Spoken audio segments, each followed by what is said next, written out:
بسم اللہ الرحمن الرحیم۔ یہ ایک نصیحت ہے شیخ سلیمان الرحیلی کی، جو کہ مسجد نبوی کے مدرس ہیں، وہاں آپ درس دیتے ہیں۔ اسی طرح اسلام کی سب سے پہلی مسجد قباء کے آپ خطیب ہیں، وہاں جمعہ کا خطبہ دیتے ہیں، اور عالم اسلام کی عظیم یونیورسٹی جامعہ اسلامیہ جو کہ مدینہ منورہ میں قائم ہے، اس کے آپ پروفیسر بھی ہیں، وہاں آپ پڑھاتے ہیں۔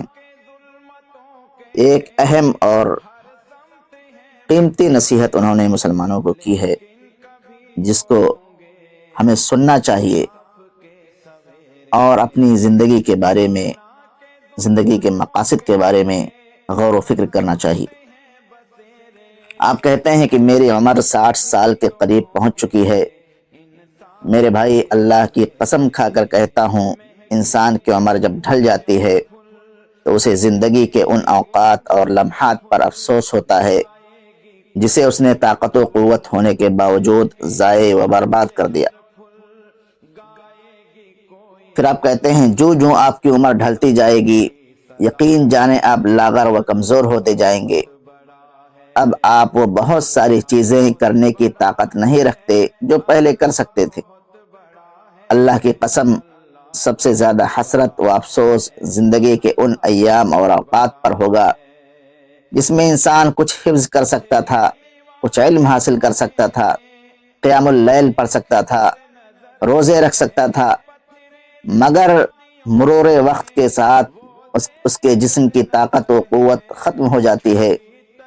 بالخصوص اگر انسان کو یہ معلوم ہو جائے کہ کسی عمل یا عبادت کی پابندی کرنے کے بعد اگر کسی وجہ سے اسے کرنے سے معذور ہو جائے تو اس کا اجر و ثواب اسے آخری دم تک ملتا رہے گا، تو ایسے میں اسے اپنے ضائع کیے ہوئے ایام اور لمحات پر اور بھی زیادہ افسوس ہوگا۔ پھر آپ کہتے ہیں آپ سب ابھی جوان ہیں، اس لیے میں آپ لوگوں کو نصیحت کرتا ہوں کہ اس جوانی کو غنیمت سمجھیں اور اسے اللہ کی رضا اور خوشنودی کے کاموں میں استعمال کریں۔ اللہ کی قسم، سعادت مند شخص وہ ہے جو اپنے اور اپنے رب کے درمیان تعلق کو آباد رکھے۔ اگرچہ تم دنیا کے گمنام ترین شخص ہو، لوگ تمہیں نہیں جانتے ہیں، لوگوں کے درمیان تمہاری کوئی وقعت اور اہمیت نہیں، تاہم اگر تمہارا دل آباد ہے، تمہارا تعلق اللہ سے مضبوط ہے، تو تم دنیا کے سب سے زیادہ سعادت مند، دولت مند اور بہترین انسان ہو۔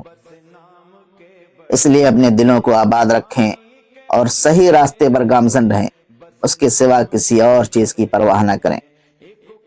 پھر آپ نے کہا یاد رکھیں یہ چیز کہ ناممکن ہے کہ دنیا کے سارے لوگ آپ سے خوش ہو جائیں، بلکہ انسان جتنا ہی اچھا ہوتا ہے اس کے نہ چاہنے والے اتنے ہی زیادہ ہوتے ہیں، کیونکہ اکثر لوگوں کو اچھائی پسند نہیں ہوتی۔